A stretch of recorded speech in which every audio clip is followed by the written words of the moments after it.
Fala, investidor, tudo bem com você? Hoje eu vou discutir com vocês sobre mais um fundo novo. E hoje vai ser a vez do fundo HSI Ativos Financeiro, o HSAF11. O fundo ele é novinho, mas ele já vem despertando o interesse de muitos investidores. Por que será?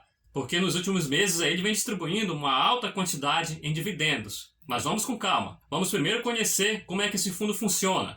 Mas antes, se você é novo por aqui, seja bem-vindo ao meu canal. Meu nome é Kesley. Eu sou um pequeno investidor e posto os vídeos aqui sobre investimentos. Então, se você se interessa por esse tipo de conteúdo, se inscreva no canal, é de graça, e acione o sininho também. E outra coisa, quando eu falo aqui sobre fundos imobiliários, ações ou outro tipo de investimento, é só com o intuito de discussão. Então, jamais compre algum ativo só porque você viu aqui ou viu também em outro canal. Então, agora vamos conhecer melhor o fundo. Então, olha só, o fundo, como eu falei, ele é novinho, ele foi criado aqui em setembro de 2020. Ele é um fundo de gestão ativa e ele está aqui no segmento de atuação de títulos e valores imobiliários, ou seja, fundo de papel. A gente vai ver daqui a pouco que ele não é bem um fundo de papel, ele está mais para um fundo híbrido. Ele tem um valor patrimonial, no momento que eu gravo esse vídeo, de 89,3 milhões de reais. E tem uma liquidez diária média aqui, que ele fala aqui no relatório, de 403 mil reais. Mas se a gente olhar aqui, nesse site aqui, o Status Invest, ele já está com uma liquidez aqui maior, de R$ 609.486. Então, como o fundo ele é pequeno, ele tem uma liquidez baixa ainda, mas ao passo que ele for crescendo, que ele for ficando mais conhecido, a liquidez dele vai aumentando naturalmente. Mas para um investidor pequeno, isso aqui já é uma quantidade suficiente. Qual é o investidor pequeno que tem mais de 500 mil reais investido somente nesse fundo? Meio difícil. Como o fundo ele é novo, ele tem uma quantidade total aqui de somente 903.158 cotas. Mas o fundo atualmente, no momento que eu gravo esse vídeo, ele está no processo de emissão de cotas. De acordo com o seu fato relevante, ele pretende captar aí em torno de 70 milhões de reais. Como o valor patrimonial dele é de um pouquinho mais de 89 milhões de reais, com mais aí em torno de 70 milhões de reais, se ele conseguir, ele já vai para quase 160 milhões de reais de patrimônio, que ainda é pequeno em comparação com outros fundos de papel que já estão aí há mais tempo. E ele é gerido aqui pela Hemisfério Sul Investimentos, que é a mesma gestora do fundo HSML11, que é um fundo de shopping, bem conhecido também. E ele é administrado aqui pela BR Trust. Ele tem uma taxa de administração de 1% ao ano sobre o valor de mercado, até aqui tudo bem, mas ele tem essa taxa de performance aqui de 20% que excedeu o benchmark. Qual é o benchmark dele? Maior entre 4% ao ano ou que exceder 10% da taxa DI. Já não gostei aqui dessa taxa de performance dele. Bom, a gente tem visto que muitos desses fundos mais recentes aí, por exemplo, o DEVA11, o Habitat, o Hectare, se eu não estou enganado também o TORD11, eles têm essa taxa de performance aí em cima do CDI ou em cima do DI. Mas quando a gente olha para o portfólio desses fundos que eu falei, a maioria dos seus ativos estão indexados ao IPCA e ao IGPM. Então é ideal que a taxa de performance deles fosse sobre o IGPM ou sobre o IPCA, e não sobre o CDI ou sobre esse DI, como esses fundos estão fazendo. Mas o bom mesmo seria se nenhum desses fundos tivesse a tal da taxa de performance. Por exemplo, o RDM11 é um fundo muito bom e não tem taxa de performance. E a taxa de administração do RDM11 ainda é menor de que 1%. O objetivo do fundo é a obtenção de renda e ganho de capital mediante investimento primordialmente em certificado de recebíveis imobiliários e cotas de outros fundos de investimentos imobiliários. E ele pode também fazer investimento nesses outros tipos aqui de ativos, como letras hipotecárias e letras de créditos imobiliários. Aqui está o resultado financeiro do fundo. Ele separou aqui por fundos imobiliários e CRIs. Em fundos imobiliários ele teve um rendimento aqui de R$ 272.873 e teve um pequeno ganho de capital realizado aqui de R$ 14.386. Em CRI ele não discriminou, ele colocou aqui juros e correções monetárias, onde ele ganhou aqui R$ 411.082. E ele realizou aqui um ganho de capital, ou seja, ele vendeu parte dos seus CRIs. Então ele teve aqui nessa venda um total de R$ 378.956. Teve um rendimento um pouquinho aqui em renda fixa, e aqui estão essas despesas, e isso resultou aqui num total de R$ 999.787. O que equivale a um total de R$ 1,11 por cota,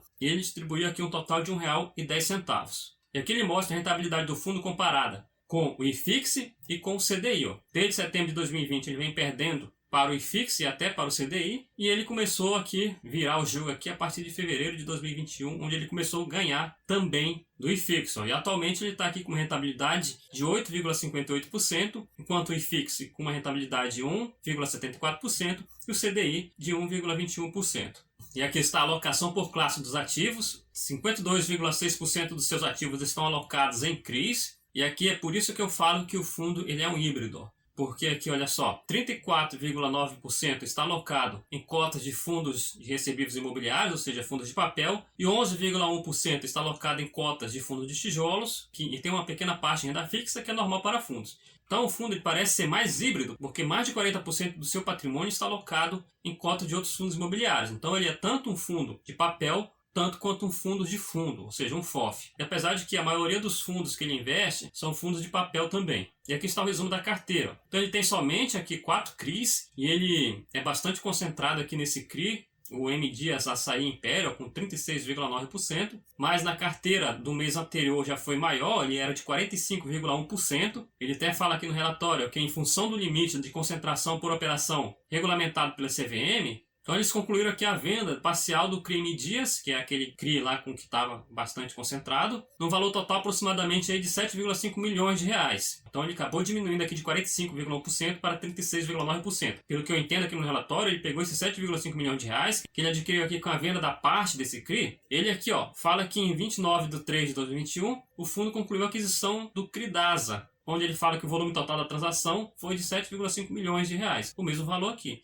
Então parece que ele pegou aqui esses 7,5 milhões de reais desse CRI aqui e utilizou para comprar esse novo CRI aqui que ele inseriu na carteira. Esse CRI aqui, o M Dias Açaí Império, ele é IPCA mais um spread de 7% ao ano. O Bonavita, ele tem aqui o IPCA mais 9%, o DAS é de IPCA mais 5,23% e o GPA é de IPCA mais 5%. Bom, e aqui estão os seus CRIs, ó. Mostrando aqui o que os devedores do fundo estão fazendo com esse dinheiro. O dinheiro desse CRI aqui, o M Dias Açaí e Império, está sendo utilizado para construir esses galpões logísticos aqui. O CRI Bonavita está sendo utilizado nesse projeto aqui em obra, em Gramado, no Rio Grande do Sul. O CRI GPA está sendo utilizado para a construção de lojas Pão de Açúcar e supermercado Extra. E o CRI DASA, que ele adquiriu recentemente, está sendo aplicado aqui em centros de medicina diagnóstica pertencente ao grupo DASA. E aqui está a alocação dos segmentos dos FIIs, ó. Olha só, 75,8% são fundos de recebíveis, ou seja, fundos de papel. 13,9% são fundos de logística, 4,8% são fundos de lajes corporativas, 4,5% são fundos de shoppings e 1% são fundos híbridos. Então a maioria dos seus fundos são fundos de recebíveis. E aqui está a lista dos fundos, são fundos bastante conhecidos. Por exemplo, aqui ó, o HCTR11, que equivale a 5% do seu patrimônio. No caso aqui é o patrimônio total do fundo, tem o XPCI, o IRDM11, o XPLG11, que já é um fundo de logística, tem o KNCRI, tem o fundo DEVA11, HGCR11 e vários outros fundos aqui que são bastante conhecidos. Tem outros fundos também que equivalem aqui a um total de 3,5%, que são fundos que cada um equivale a menos de 1% do total do patrimônio do fundo. Se a gente olhar aqui no site Status Invest, a gente pode ver aqui quais outros fundos investem na cota do HSAFA11. Então esses fundos são GCFF11, o CPTS11, MEGCR11, MFI11 e o CPFF11, que também pertence aqui à Capitânia. Ainda são poucos fundos que têm o HSAF11 no portfólio deles, em comparação com outros fundos aí. E aqui está o histórico de distribuição de dividendos do fundo. Então ele passou a distribuir aqui somente em novembro de 2020 e em maio ele distribuiu aqui um total de R$ 1,10. E é isso que está chamando a atenção de muitos dos investidores para esse fundo, principalmente os investidores mais novos. Uma vez que o fundo, no momento que eu gravo esse vídeo, a cota desse fundo está sendo negociada aí a menos de R$ 100, distribuindo aí R$ 1,10 por cota, chama bastante a atenção dos investidores. Mas quanto será que esse fundo vai distribuir daqui a 6 meses ou lá para 2022? Não temos como saber. O fundo é novo, ele tem somente 4 CRIs ainda na sua carteira. Ao passo que ele for crescendo, ele vai adquirir mais CRIs. O fundo possui aí também aí mais de 40% do seu patrimônio alocado em cotas de outros fundos imobiliários. Então ele depende do rendimento também desses outros fundos. Além disso, o fundo ele faz também ganho de capital comprando e vendendo cotas de fundos imobiliários. E ele também tem feito ganho de capital também em cima de CRIs. Então ele pode adquirir CRIs e pode vender também. Então fica difícil de fazer aí projeções para o rendimento do fundo. Contudo, vamos considerar que esse fundo não mudasse, que ele continuasse somente com esses 4 CRIs e que ele continuasse também somente com esses fundos aí que ele tem na carteira, sem fazer ganho de capital também, com os CRIs ou com os fundos. Mas é claro que isso não vai acontecer, vai haver mudanças no fundo. Mas vamos supor isso. Nós temos aqui a carteira de ativos do fundo, nós precisamos aqui dessa porcentagem de alocação aqui em cada ativo, e dos seus indexadores aqui, ó, para a gente conseguir fazer uma média ponderada aqui do spread dele. Também tem uma média ponderada do dividend yield dos fundos que ele tem na carteira. E precisamos também da projeção do IPCA para 2021 e para 2022. Então a gente consegue ver isso aqui no relatório Focus do Banco Central. Esse aqui é o mais atualizado no momento que eu gravo esse vídeo. O IPCA para 2021, o Banco Central está projetando aqui que seja de 5,04%. Já para 2022 vai ser menor. Ele está projetando que vai ser de 3,61%. Tendo esses dados aí, a gente consegue chegar aqui. Eu pesquisei o dividend yield de cada um dos fundos que ele tem na carteira e eu cheguei aqui um dividend médio ponderado dos FIIs que ele tem na carteira sendo de 7,87%.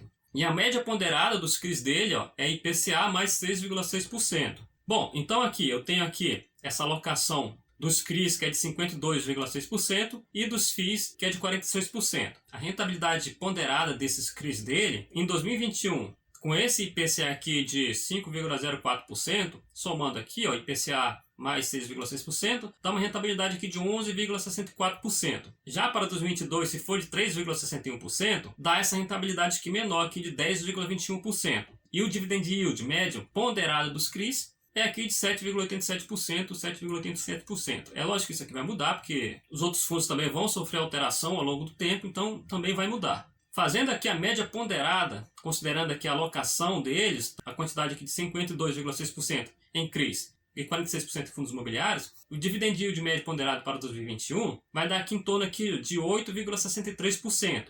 Já subtraindo aqui 1% da taxa de administração, mas não a taxa de performance, e se o cotista comprar com P sobre VP de 1,0. Se ele comprar com P sobre VP maior aqui de 1, ele vai ter que descontar o ágio aqui nessa rentabilidade hipotética aqui. Se ele comprar com P sobre VP menor que 1, ele vai ter que adicionar o deságio aqui, dando uma rentabilidade um pouco maior. E o dividend yield médio ponderado para 2022 dele daria aqui em torno de 7,9%, considerando também essas observações que eu fiz aqui para esse outro rendimento. Mas é claro que isso aqui é hipotético e eu estou considerando que o fundo ele continuaria nas mesmas condições que ele está atualmente, com essa mesma quantidade de CRIs que ele tem na carteira e com esses mesmos fundos imobiliários que ele tem na carteira, mas isso vai mudar com certeza. Por isso que é complicado investir em fundos imobiliários muito novos. A gente não tem como saber como é que ele vai se comportar ao longo do tempo. Daqui 6, 12 meses, 2 anos. Quais os ativos eles vão adquirir, quais são os retornos que esses ativos vão dar para ele. Então fica complicado. Atualmente ele tem um patrimônio aí de 89 milhões de reais e ele pretende captar em mais 70 milhões de reais. Então praticamente ele vai dobrar o seu valor patrimonial. E ele vai adquirir novos ativos. Pode adquirir mais outros fundos imobiliários ou os mesmos. Pode mudar aí a porcentagem de alocação de cada um desses fundos imobiliários na sua carteira. E além disso, o fundo ele pode fazer também ganho de capital. Então, tem muitas variáveis aí. Então, isso dificulta muito para a gente saber quanto que o fundo vai render. Por isso que é melhor investir em fundo que já tem pelo menos 1 ano de existência. Mas afinal, o fundo ele é bom ou ele não é bom? Então, você viu o vídeo, já mostrei vários aspectos do fundo, você já deve chegar a uma conclusão. Na minha opinião, o fundo é interessante. É um fundo que eu considero ele mais um híbrido, porque ele tem tanto CRIs, então ele é um fundo de papel, mas ele investe também em cotas de outros fundos imobiliários. O interessante é que a maioria desses outros fundos que ele investe são fundos de papel também. Por isso que ele é classificado como um fundo de papel, mas na minha opinião ele é mais um híbrido. Mas se ele é bom ou não, somente o tempo poderá nos dar esta resposta. Então é isso aí, galera. Fechou? Se você gostou desse vídeo, deixa seu like, isso ajuda bastante o canal. Se você tem alguma dúvida, alguma sugestão, deixa aí nos comentários. E eu vou ficando por aqui e a gente se vê no próximo vídeo. Valeu, tchau, tchau!